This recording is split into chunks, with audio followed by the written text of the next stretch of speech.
Okay, we're live. I'm here today with Rena, and she is a member of the Haida Nation. She works as a reconciliation planner for the Vancouver Board of Parks and Recreation.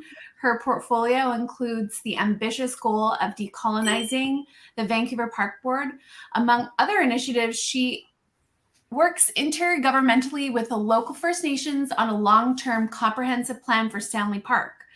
Rena currently is leading the Colonial Audit for the Vancouver Parks Board. We're going to hear all about that because that's super fascinating to me.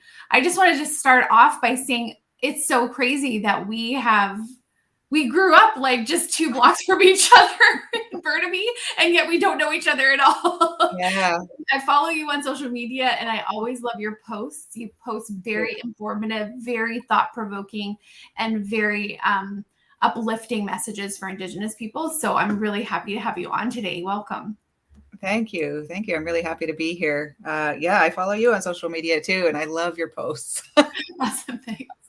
Yeah, your sister, actually, Cherie, was the one who said, you need to be friends with my sister on social media because every time you guys post, she would always be confused. Like, is it Erin or is it Rena? Because we always post similar sorts of things. Yeah, we have the same passions, that's for sure. Yeah.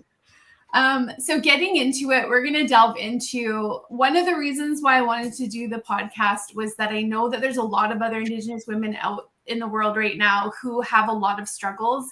And I wanted this to be something uplifting. So one of the questions I ask all of the guests that come on the podcast is to talk a little bit about some of your lowest moments. And the reason for that is so that you can share some of the things that helped you move forward and what are the things that helped you get out of that hard time. So I don't want you don't have to divulge anything you're not comfortable with, but if you want to just tell us about a time where you've just had a really big struggle and then what you did to overcome that. Yeah, thank you. I feel like that is a hard question for Indigenous people because we all have something. We all have our intergenerational traumas that impact us in different ways. I would say growing up in Burnaby, I struggled a lot with trying to figure out what being Haida meant. But I also, when I went off to university, I studied classical music and English literature. And I think that took me even further away. Although there were things that I loved and I was learning a lot, and there are skills that I think I still use.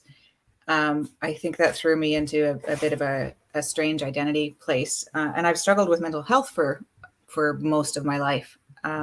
So I did take off for a while. I went and lived in England for 2.5 years, which I think being so far away from my support network and also just far away from anything Indigenous, anything that tied me to the things that I know that I am. But I hadn't identified that for myself. I didn't really know what role that played in my life at that time, but I was plunged into the worst depression of my life. So coming back, it was a slow climb back up. Some of it was medication, some of it was meditation, some of it was exercise, but a lot of it, I think, was coming around to really unpacking my own indigeneity, and connecting with some of the work that helped me. Like I didn't know what my role was going to be because I've never been like any kind of cultural leader or really had those strong connections. But one thing that I can do is I understand white supremacy really well because I was so nearly completely assimilated. Right. And, studying English literature and classical music, I thought, oh, well, these are the pinnacle of society. These are the pinnacle of sophistication and civilization. And then having to unlearn all of that. I think that process really has pulled me. Although, I mean, now it's mental health is always a struggle. Yeah. Especially so this is something I find really interesting because it's something that the non-Indigenous community doesn't understand about how this level of disconnection from our culture in and of itself creates mental health issues.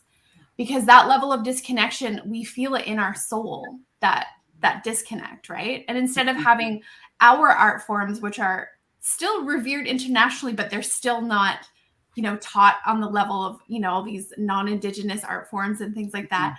All of the classics and the Renaissance, and like our art forms like far surpass those in terms of, just how incredible they are. Yeah. But they're never taught to us in the sense that we should be revering those as much or even higher than, the Western world. Yeah. So yeah, those are huge issues. Yeah.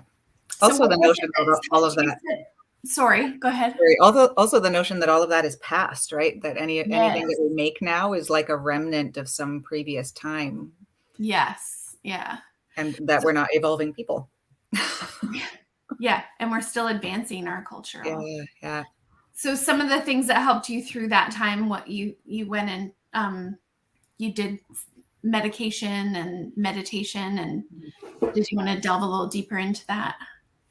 Your process of getting out of it? Sure. I mean, I'm an advocate of medication where it's where people are willing and find it helpful. Mm-hmm. I think that there's a lot of practices that we undertake just to be able to survive in society, like just to try to fit in and try to make it so that every day you can just keep getting up and getting going. But that comes at the expense of being able to produce some basic chemistry in your brain that tells you how to find joy. And those aren't things that we would have had to do once upon a time, right? Like we would have practiced our culture all the time. We would have known who we were through every single thing that we did all day, every day. Mm-hmm. And we don't have that now. So yeah, for me, the medication was just a bit of a crowbar to reteach my brain how to do some of these things, and then try to figure out a way to practice. How do I find joy in my life? And mm-hmm. for me, a big part of that is being Indigenous and doing the work, and mm-hmm. knowing that I'm working towards the liberation of us, our people, of people like me. And this process of decolonization, I think, is it's also like more important for non-Indigenous people to undertake that, mm-hmm. because they're further in it. They're so far in it, they don't even know they have to get out of it. Whereas I feel like a lot of Indigenous people already know that this is something that we got to try to do. Exactly. They don't even know they're trapped. The one thing that I always love about our culture is that there was, no matter what tribe you're from, there was always a time and a place and a space for healing to occur. And for all different types of, whether you're grieving or whether something traumatic happened, like there was systems in place to deal with those. And today in our modern culture, while we may have access to those things, we still, with the Western imposition of like the workday and all those types of things, we don't have the permission to go and be like, hey, I need to go to a sweat right now, or hey, I need to go to the big house right now. Yeah. You know what I mean? Those are the types of things that we're constantly struggling about. So that's why I'm really interested in the type of work that you do, which is a sort of segue into the next question. You are working on a colonial audit for the Vancouver Park Board, and I'm super curious about what that entails. Yeah, so it's funny how this came up, actually, because I started working as a reconciliation planner. Actually, I was doing reconciliation off the side of my desk. I was an arts and culture planner. But then I started working with this woman named Lisa Walker. And as we continued on the journey of trying to figure out how to do reconciliation inside a colonial institution, we kind of circled around closer and closer. Like it was like spiraling into the actual problem. And finally, we sort of came up with this idea that if we're going to properly diagnose what needs changing, because we talk about the need for systemic change. Everyone talks about this, and we know that systemic change, like the problem is system wide. Mm-hmm. It isn't just individual people holding hate in their heart for Indigenous people. It's actually a whole system. Yeah. But like, what does it take? What does it take to change the system, and what needs changing?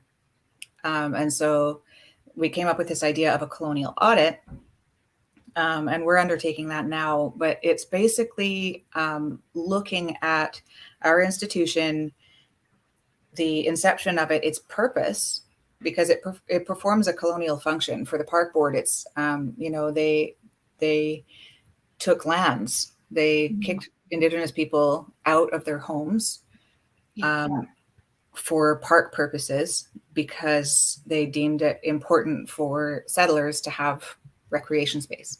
Yeah. And then they imposed, I work for the park board, so we imposed, you know, a whole paradigm of nature that we thought was going to be the replenishment that urban people needed. Mhm. But to look at all of those things and then to write it down and then to say what are all the components of what we do, what our service delivery is, how we function, who we're serving, how we're delivering those services, and then all of the component parts that serve to basically dictate who profits off this land, who gets to use it, who is welcome, who is not welcome. All of that is dictated by the park board, and we have to account for that. So that's what the Colonial Audit is about. It's just about daylighting the inherent colonialism of our institution. It's not a decolonization process. It's not a reconciliation process. It's not the solution. All it is just laying out the facts and saying, well, here's what we do. Here's how we do it. Now, what of these things would we like to do differently? What of these things would we like to change entirely or get rid of or introduce new things? And what of it is okay to remain if we at least recontextualize it as being one form of cultural practice that is on this unceded territory of the Musqueam, Squamish, and Tsleil-Waututh, and what are their practices that we've replaced? How can we acknowledge? How can we manifest a land acknowledgement in all of the public spaces? And also, you know, how do we land back? That's a big one. So a lot of Indigenous people have different opinions about what reconciliation really means. So if you had to describe it from your perspective, how would you articulate that? For me, reconciliation is, I like language. Like I say, I did an English degree, and I don't know, the English language is a funny one. It's a hard one to decolonize in because it's inherently, it kind of wants to colonize itself all the time. It uses up words and says, well, we need a new word and we need a new word. And it doesn't really, anyway, all of that is a little bit aside, but the word reconciliation gets hotly debated. For me, it's a political crowbar. Yeah. It's a whole movement that people understand generally is an important thing to do. And so for me, my purposes in doing the work, I can say, well, this is for reconciliation purposes. And then people kind of nod along and go, yes, we support reconciliation. Let's do these things. But also, I mean, the word itself is an accounting term. Right. Yeah. When you reconcile the books, it has, you're trying to even up two sides of the ledger. And so for me, the Indigenous people hold this side of the ledger that has the truth of the whole history of this place. And the rest of the country holds this bunch of lies and a handful of truth. So how do we even the score there? And that's the truth part of truth and reconciliation. Yeah. Yeah, I agree. I always find it interesting that the average Canadian has no idea how economically disadvantaged the actual colonial laws imposed on us have held us at this extreme disadvantage. And even today, having to live under the Indian Act and, you know, not being able to have financing for our homes and, you know, building businesses on reserve, there's so many issues attached to that, among other things. But this is something that I face on a daily basis. Like, people just generally don't understand that I just can't go to the bank and get a mortgage. Or I can't just borrow money to expand my business on reserve. It's extremely frustrating. And that's that education piece in order to, you know, level the playing field for Indigenous people. It needs to happen. Yeah. And the truth of the Indian Act is an aspect that I'm not seeing talked about very much right now in the kind of realm of discourse around reconciliation. But the truth of the Indian Act is one that we should be exploring too. That needs an audit. Yeah, no kidding. So when I think about your work in decolonizing the workspace in the city of Vancouver, I always wonder how it is to try to affect change from within the system. Like, for me, I always feel like it just leads to burnout because you're sort of like preaching to the wrong choir, or the opposite team.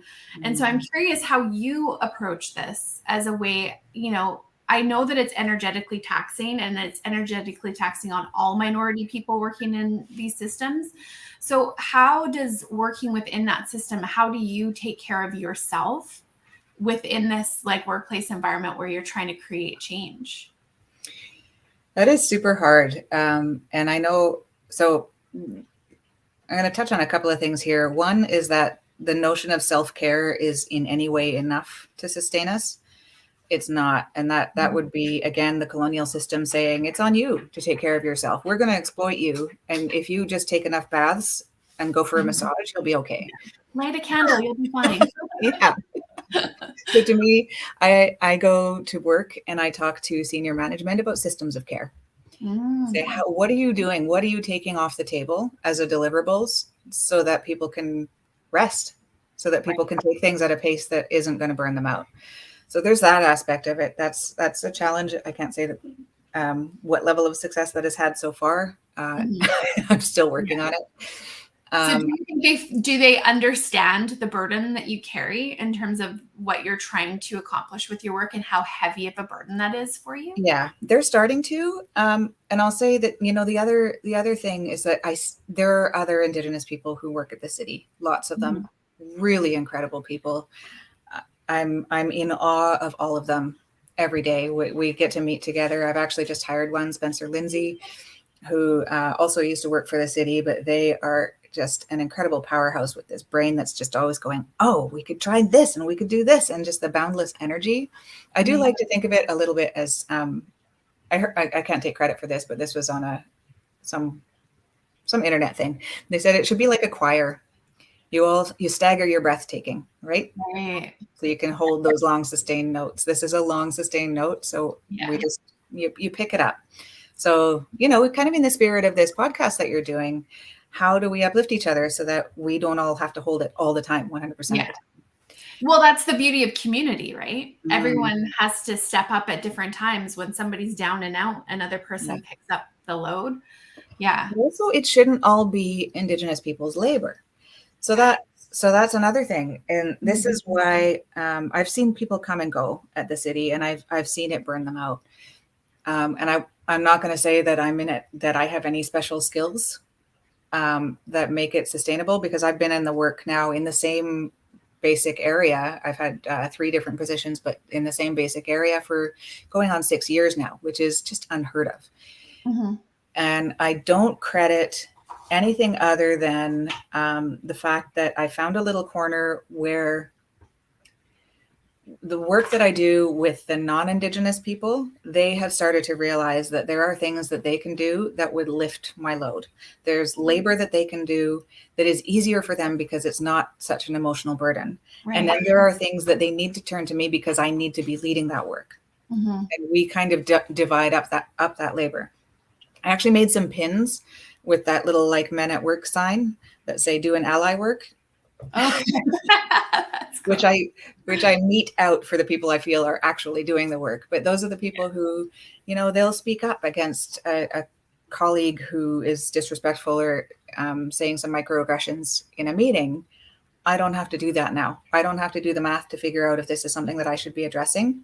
They just go and do it. They talk to each other and say, right, how do we handle this? Do we need to go talk to their manager? Do we need to talk to our manager? And then they make all of that happen. And then that's not mine to do.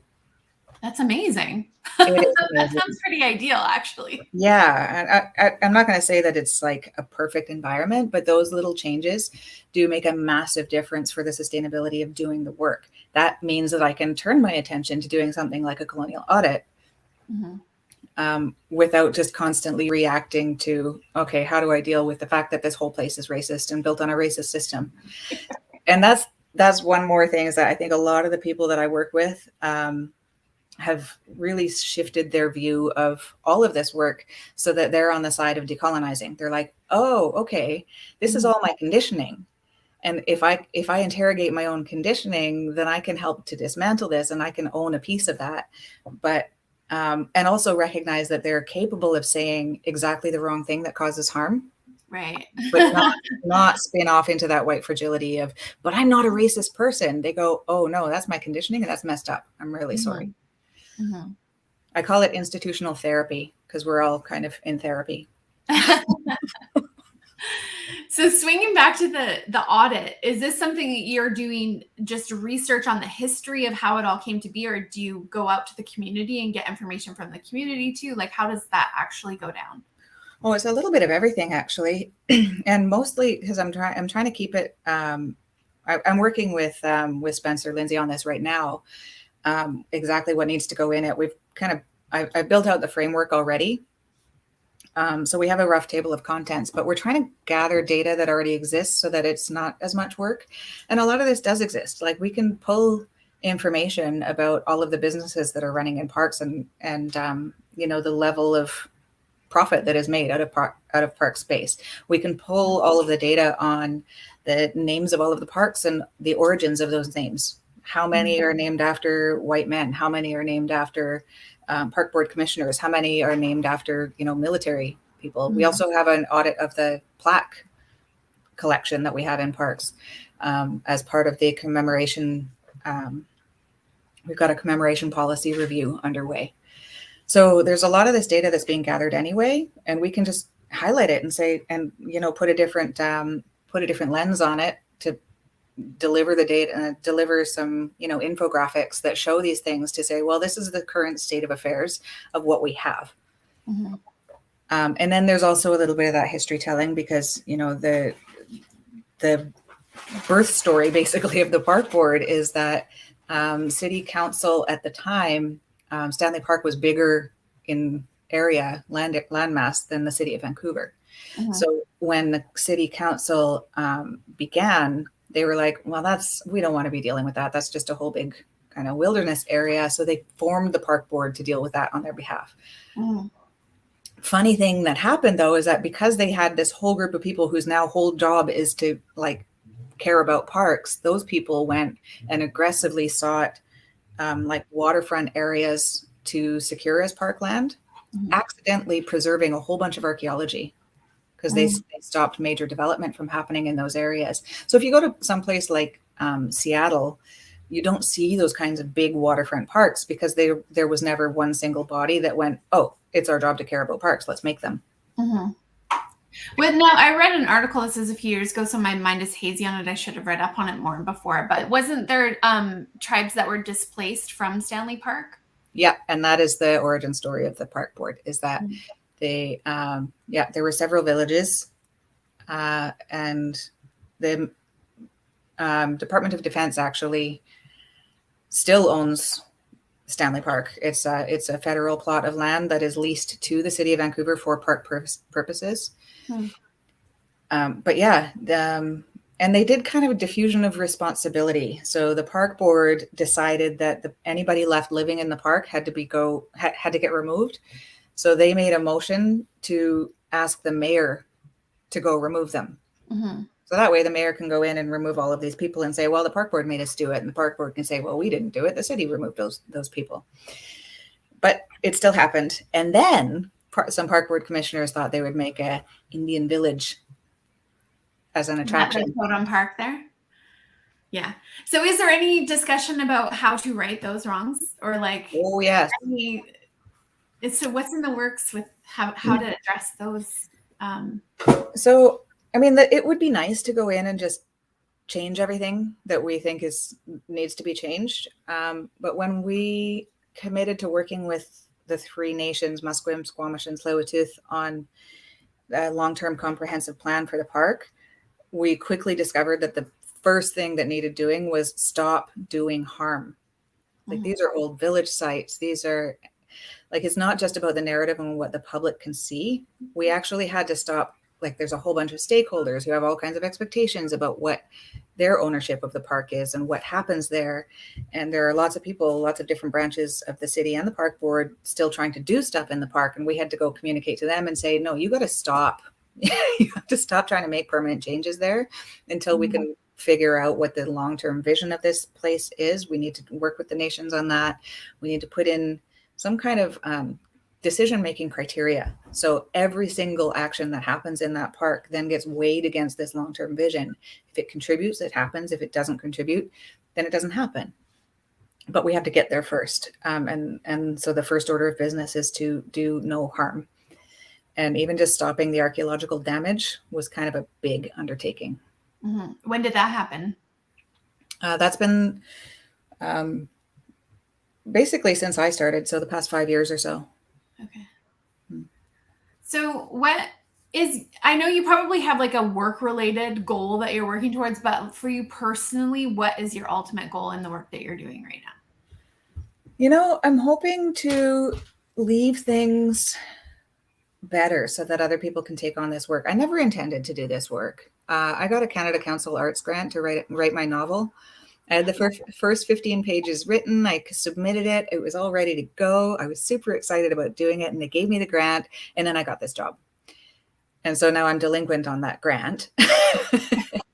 And I would really love to go back to creative writing. Like that's what I want to do. But since I got kind of sidetracked and saw how much this work needed doing, like we need some administrative tools in place if we're going to basically make these institutions understand who they are and what they're being in order to stop doing harm and in order to start making some good relationships, working in good relation, and then making better choices all around. I got to make some tools because they don't know how to do that.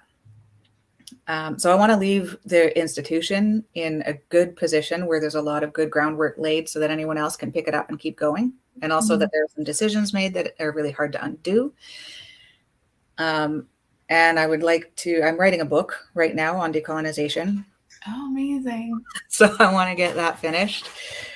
And then when all of that is done, I don't know, I'm hoping to be able to go back to creative writing at some point. But at that point, I think it's probably going to be pretty heavily informed by a lot of this work. The process. Yeah. Amazing. Yeah. I'm really excited to read your book. That's so exciting. Okay, I'm going to ask you a final question here. If, because, the goal here is to help inspire other Indigenous women. If you had some advice to give any person, any woman who's struggling today, if you had some advice or encouragement or something that was maybe taught to you that really helped you through, what bit of advice would you have? Don't let the bastards grind you down. Honestly though, so this is a lesson that's been really hard learned for me, and it's been a long one to get here, and it's through the help of my dear friend Connie Watts, who's a brilliant artist, has helped me really see the power that lies in us, and especially Indigenous women.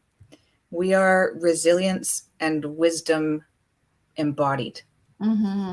Right? We hold the oral histories, even though I don't feel like I personally have received many of the oral histories. I know that my ancestors are watching what I do. Knowing that I hold a name, I forgot to introduce myself properly. I am Chandat Hinudikeang. That is the place at the head of the canoe reserved for the matriarch. Beautiful. What a beautiful name. Thank you. I'm really fond of it myself. And I don't know the woman or the women who held it before me, but I know that they're there. And I'm always really conscious that if I hold this name, I need to carry on doing honor to that name. So I just think that, for all other Indigenous women, the reason it's so essential for colonial forces to push us down is because they know they can't do it. Because they know that the care that we take to our communities puts the colonial system to shame, because that has no care. So this is kind of a long way of saying the strength that we carry from our ancestors and the strength that we carry for the sake of being good ancestors to all of our descendants.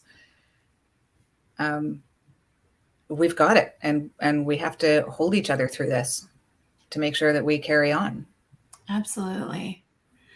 I love that you feel so called to keep up that leadership role based on the name that you have been given, because that is so true to how we are as Indigenous people. It's we have legacies to uphold, whether or not we see that or not. And the fact that you acknowledge that your ancestors are behind you doing this work, I totally relate to that. And I think that's something that a lot of Indigenous women, it's what keeps us fueled in the work that we do, even when there's challenges and when there's roadblocks and big mountains to climb. So yeah, that's really powerful stuff. And I just absolutely love your Haida name. Can you say it again for me? Chandat. Amazing. Well, thank you so much for joining me today, Rena. This was awesome. You can leave comments on the Facebook Live. And, if Rena has a chance to respond, she can. If not, thank you so much for joining us. Thank you. Bye. Thank you for inviting me. Bye.